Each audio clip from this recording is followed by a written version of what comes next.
were you on Earth? And you're like, why don't you take a guess? And you're like, not sure, because I'm still not convinced that this place is Earth. Hey adventurers, welcome back to Take It Before You Kick It, the podcast that's all about helping you check off your adventure bucket list before, well, you know.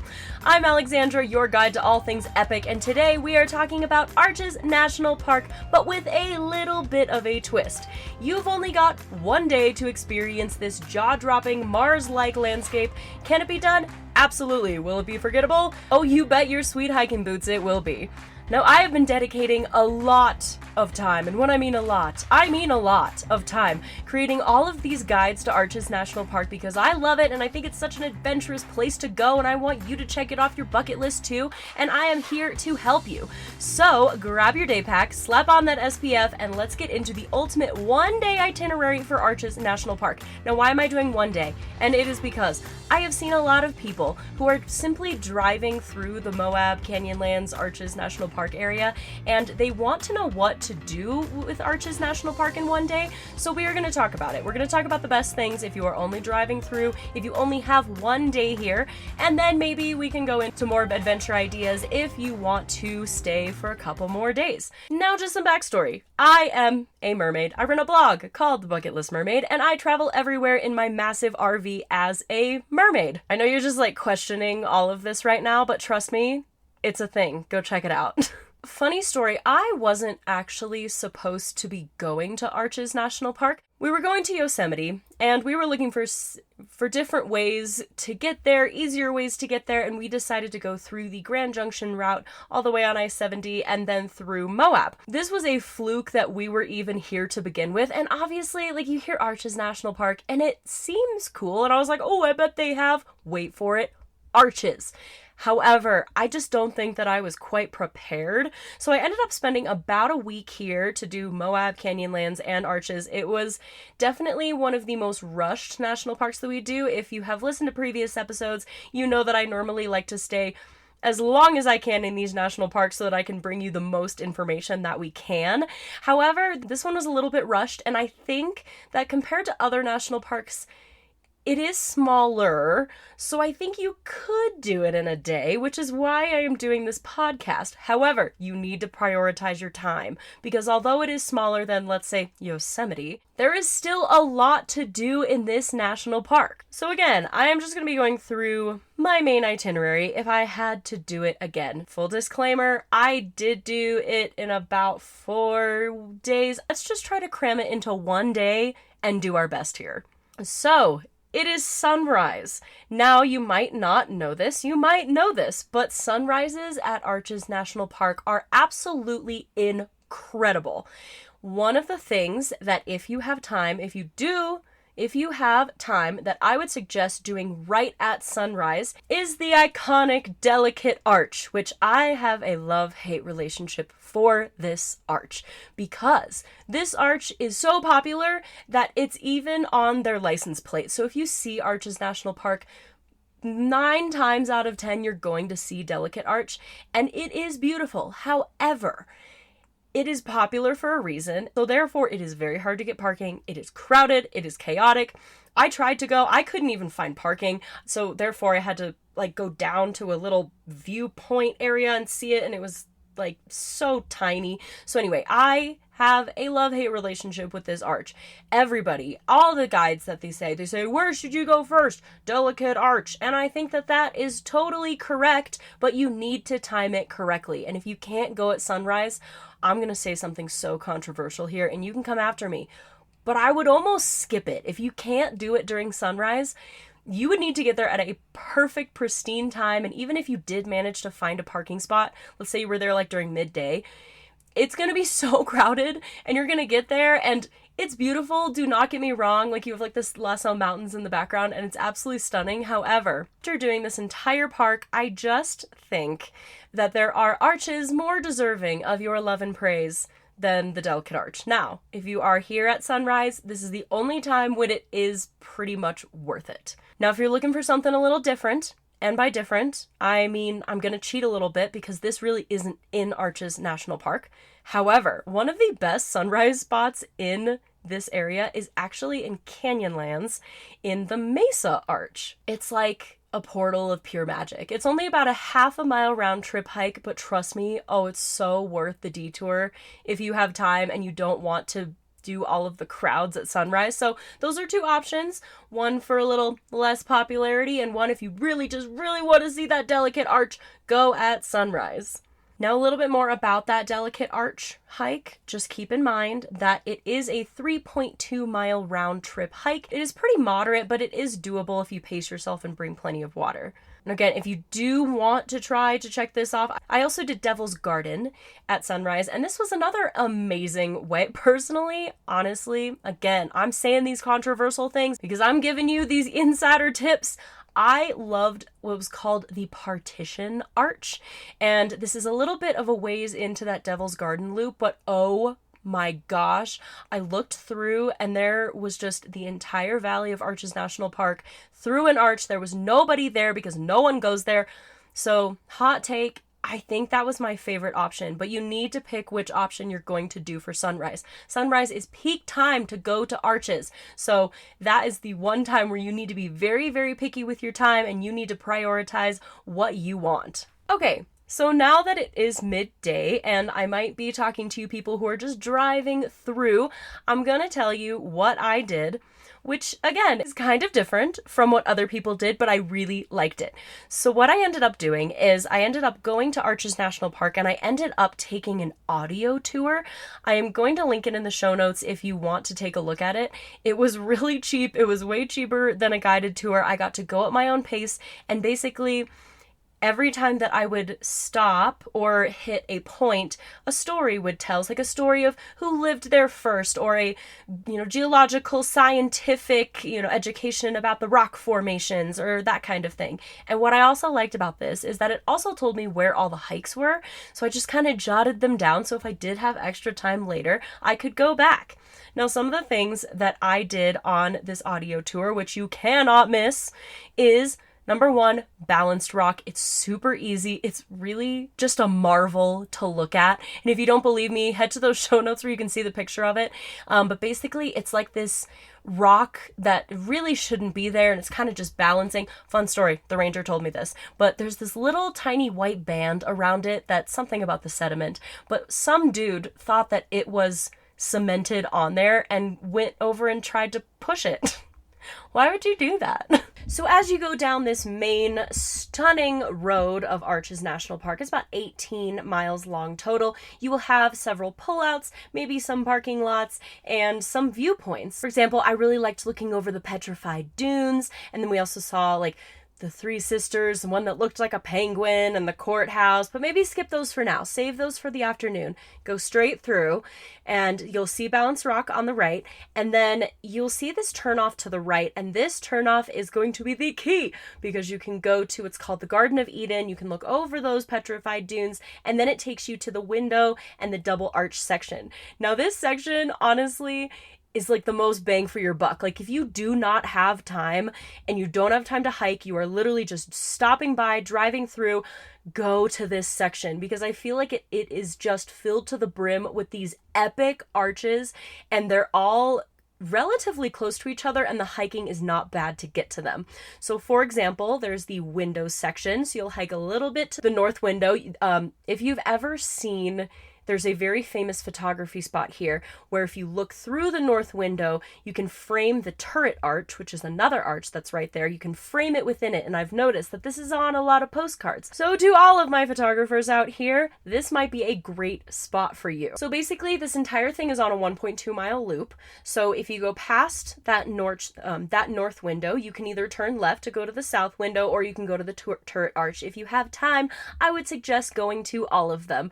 Personally, the turret arch was kind of my favorite in this area just because it looked like I was on some Mars exploration mission, and I just couldn't believe that it was real life. You'll see what I mean. As I said, if you haven't seen it, Again, go to those show notes. It doesn't really look real.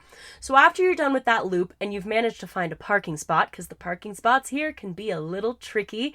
However, there are more parking spots here because they know that it is very popular. However, if you go across the street, you'll see this little half-mile detour towards the Double Arch. And again, controversial opinion, but I actually liked Double Arch more than Delicate Arch. And this is because it was big, it was grand, it was unique. It basically is like two arches stacked on top of each other, and it was so cool, and the pictures were amazing, and I got a magnet of Double Arch, like the typical tourist that I have to be sometimes. It's fine. So anyway, this entire section is absolutely beautiful. Long story short, if you only have a specific amount of time, I would 100% recommend seeing Balanced Rock and then coming here and then leaving. That's probably like the bare minimum if that's all you have time for. However, if you still do have more time, another thing that I would suggest stopping off on just because it is so fun is the Sand Dune Arch. This does have a loop to the Broken Arch, but you might not have time if you're just doing it within a day. However, the Sand Dune Arch is really cool. It's a very small hike, and it's really popular with families because it's basically just a giant sandbox. And there's like these really cool canyon walls that go above it, and I just had a really good time there. It was so cool. It was like it was private and secluded and covered, if that makes sense. Like all the other arches were out in the open, but with that one it felt like you were more in a canyon and you were walking on sand. So definitely got a little Lara Croft Indiana Jones moment at the Sand Dune Arch, and would 100% recommend checking it out if you have time. And especially if you aren't looking to hike as much, I think it would be a good option. Or if you have some small kiddos, as I said, it's really fun for them to go play in the sand. I stopped at the Skyline Arch, which is very poorly marked, and I wouldn't have known about it if it wasn't for this audio guide. But basically, we pulled over on the side of the road, and I walked on this like unmarked trail thing, and I felt like I was the only one there, and it was kind of sunset-ish, afternoonish at this point. And this arch was just so cool. After that, we went into viewpoints like the Fiery Furnace. I got this epic photo of the Fiery Furnace with the La Salle Mountains in the back. Now, if you are wondering, if you do want to hike the Fiery Furnace, you do need a permit. So you can only go to the viewpoint, but it is still a wonderful viewpoint of the entire park. And then basically that road ends at this place called Devil's Garden. Now, we were kind of talking about that before because Devil's Garden is where that partition arch was. Now, this is the longest hike in the park, and let me tell you, it's amazing. So for all of my hikers over there who maybe are like, oh, I don't know if I want to see all like the touristy arches and I just want to hike. Honestly, if you just want an adventure and you don't want to see all the crowds and you want to go to those more remote places of Arches National Park, I would actually encourage you to just skip all of it and go straight down that road to the Devil's Garden area and just do Devil's Garden and the Primitive Loop. Now, Devil's Garden, I ended up starting at about 7, and I think I was done about 11. So this is definitely doable if you do only have a day, and you might be able to fit some other stuff in there as well. Now, warning! This is notorious for being very easy to get lost. In fact, I've been on a lot of hikes. I love hiking.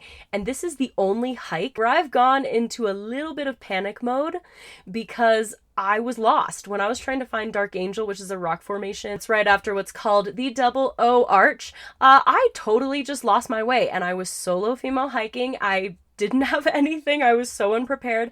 This is a little side tangent. This led me to create a guide that is all the worst mistakes that you can make while hiking Devil's Garden.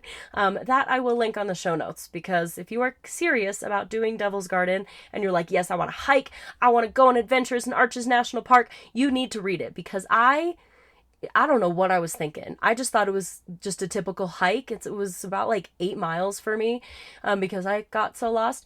And I was like, oh, it's just like another hike. I'll get up early and I'll go do it. Wrong, okay? You need to be a little prepared. And luckily I met some people on the way who gave me maps and directions. But once I hit that primitive trail, it was over.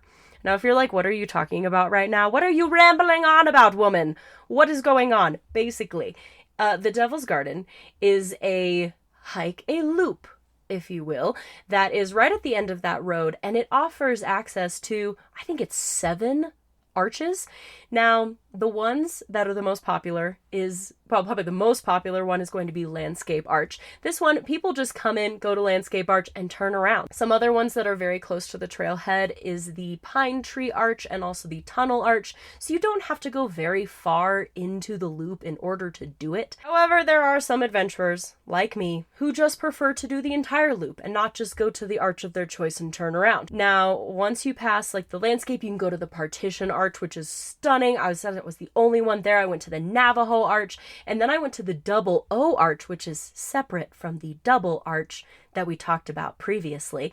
And once I got there, you go on this primitive trail, and basically the primitive trail is just you navigating around the rocks and so-called fins of these rock formations. And let me tell you, you need a map, you need very good footing, you need very good footwear. It is an adventure hike, and I'm gonna be honest, it was probably my favorite thing I did in Arches National Park.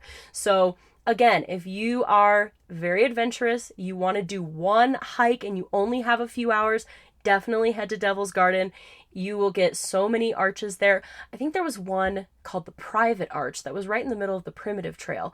And that arch, I had a full meal there. Like, as in, like, I ate some beef jerky, I ate some of my raisins, I ate everything, and I did not see one single person. So definitely different vibes than that windows section where everybody and their grandma is over there. Nobody is over here.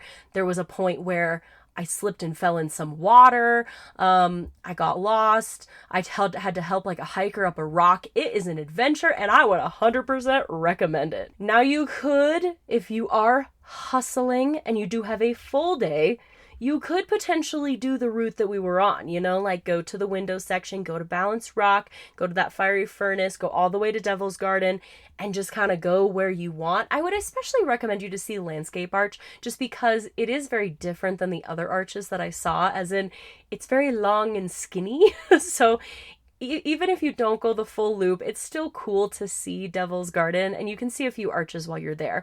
So if it's like kind of afternoon sunset area by this time, don't panic. You don't have to do the full thing, but just check it out just a little bit. And if you do want to go on another maybe sort of easier hike, I ended up going to the Courthouse and Park Avenue for a sunset one day, and oh my gosh, it was absolutely beautiful. They have a viewpoint, and then they also have a small hike that you can do down there if that interests you as well.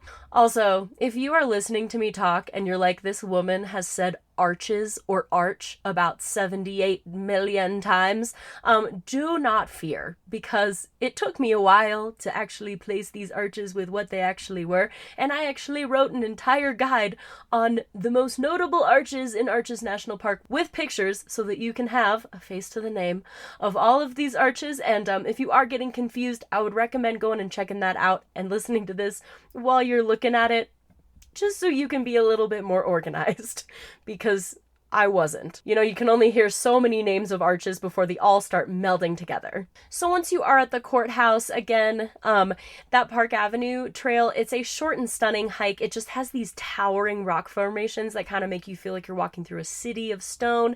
And then you also get the Courthouse Towers viewpoint. So if you are too tired to hike, this is an easy pull off with a breathtaking sunset view. I actually got a pretty epic sunset shot over there, and yeah, I was not complaining. Also, another thing, I was actually driving back from hiking, and I actually put on my mermaid tail, and I got some really fun photos, but I was coming back, the sun was just starting to set, and it was kind of raining a little bit, and I looked over, and there was literally a rainbow over Balanced Rock and the petrified dunes over there. So I got probably like one of the most epic photography shots. Again, I'm a photography nerd, so if you're not in photography, just please ignore me for a second, but I go crazy for this stuff. And seriously, I think that rainbow was there for about 2 minutes, and that was it. And I managed to get it on my camera. I had everything, and it's one of my favorite photos to this day. So sunset is another amazing time that you can be in Arches National Park.